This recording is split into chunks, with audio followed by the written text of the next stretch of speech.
like a hippie, you know? So he's like, so you guys are for sure for human rights? And like, oh yeah, human rights is why we're here. You believe in human rights for everyone? Yes. What about unborn babies? And you see this look on the... it's almost... For everybody? Yes. How about the unborn? You support human rights? Yes, of course. For everybody? Yes, of course. Even people in the womb? Well, it all depends on if they're actually a baby or not. Science says they are. Well, it depends on what science you're talking about. 96% of all biologists, according to the NIH. The No Kings movement feels powerful. Crowds waving banners, chanting against tyranny and calling for freedom. It looks like democracy in action. But when you start digging deeper, the cracks begin to show. Reporters on the ground noticed something odd. Many protesters couldn't even explain what No Kings meant. They held signs they didn't make, repeated chants they didn't understand, and used slogans that seemed pre-packaged, as if someone else had written the script for them. According to Congresswoman Anna Paulina Luna, large sums of money are flowing behind the scenes. Corporate donors, political nonprofits, and NGOs may be quietly funding these demonstrations, giving them the appearance of mass rebellion while controlling their direction from behind the curtain. If true, this isn't activism, it's advertising. A paid performance meant to stir emotion and shape public perception. Think about it. With just a few $1,000s, anyone can create the illusion of a massive movement. All you need are some hired protesters, printed signs, a few cameras, and the right hashtags, one tight camera shot, one viral clip on X or TikTok, and suddenly the world believes there's a nationwide uprising. This, like, ideological boundary. Like, nope. Yeah. No nuance there. No room for nuance. And I don't remember if you played this when we were here last. I went to a pro-Palestine protest, and there was, there's a lot of people there. Some of them are interesting and make good points, but there was this group of 6 young kids, and I walked up to them, and they had a sign which says something socialist intifada, right? And I was like, I don't know what socialist intifada means. So I said, what does that mean? And he was like, sorry, if I'm being honest, I picked up the sign over there. Moments in this entire controversy came when journalists and content creators started interviewing people at the No Kings protests. The results were, frankly, shocking. Protesters carrying signs and chanting passionately. But when asked a simple question like, what does this protest actually stand for? Or what does No Kings mean to you? Many couldn't answer. Some hesitated, some deflected, and others openly admitted they didn't really know. One even said he just picked up the sign from a table nearby. And this isn't about mocking the protesters. Most of them probably believe they're standing up for something good. But the disturbing truth is they might be standing up for something they don't fully understand, something someone else wants them to stand for.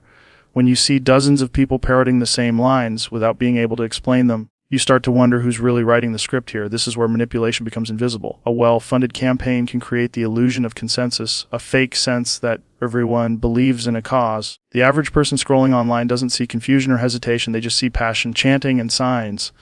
And because the crowd looks large and united, viewers assume the message must be real. But if you take away the slogans and ask for substance, it all falls apart. Think about what that means. The signs, the chants, the buses bringing people in, even the slogans trending online, all of it could be financed and coordinated. Not by the citizens you see on the streets, but by organizations that profit from chaos and division. It's a chilling thought, isn't it? Because if true, it means that what looks like grassroots democracy might actually be top-down propaganda. Luna's claims strike at the heart of how modern protest culture operates. In today's digital age, it doesn't take much to create the illusion of a movement. With enough money, you can rent the crowds, print the banners, hire the influencers, and capture the right footage for social media. And to the millions watching online, it looks like a revolution. But behind the camera, it's just another carefully financed performance, a marketing campaign wearing the mask of moral outrage. Let's pause for a second and ask the obvious: why would corporations or political networks want to fund these protests? What do they stand to gain? The answer is influence. Public outrage is one of the most powerful tools in modern politics. If you can steer that outrage, if you can decide what people are angry about and who they blame, you can reshape elections, legislation, and even the public mood itself. What I find really fascinating from a psychological perspective is the use of chants. In that you go to these protests, you watch, and it's all about chanting. And what's so powerful is the chants rhyme, and it almost becomes musical, and the crowd just gets whipped up in the fervor of the chants.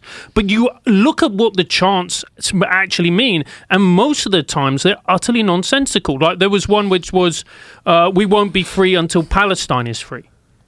And you go, outrage has become the new currency of control, and it's disturbingly easy to manipulate. Studies show that people are far more likely to share emotional content, anger, shock, or moral righteousness than logical arguments. So, if an organization wants to push a certain narrative, All they need is a cameras and a cause vague enough to sound righteous. No Kings fits that mold perfectly, emotionally charged, morally appealing, but strategically empty. In today's world, reality is no longer what we see, it's what we're shown, and nowhere is that clearer than in how protests are portrayed online. According to observers, many of the so-called No Kings demonstrations that appear massive and unstoppable on social media are actually much smaller than they seem. Some had only a few dozen people present, but through the magic of camera angles, selective editing, and social media amplification, they look like nationwide uprisings. This is the new illusion of power. A well-placed camera, a few tight shots of chanting crowds, and suddenly 40 protesters look like 4,000. Add in some strategic hashtags and emotional captions, and before you know it, the world believes there's a revolution unfolding in real time. It's the perfect storm of optics and outrage, designed not to show you the truth, but to sell you one. And here's the scary part. It works. People scrolling through their feeds rarely question what they're seeing. They see a sea of people, hear a few chants, and instantly assume the cause must be huge, urgent, and universally supported. But as commentators have pointed out, these clips are stripped of context. You're not seeing the empty spaces, the small crowds, or the orchestrators standing off camera. You're only seeing the highlight reel, the illusion of democracy in action. This manipulation of perspective is one of the most powerful propaganda tools of our time. It turns small, controlled events into perceived national movements. And once that footage spreads, it becomes almost impossible to undo the impression it leaves. People don't fact-check viral videos, they feel them.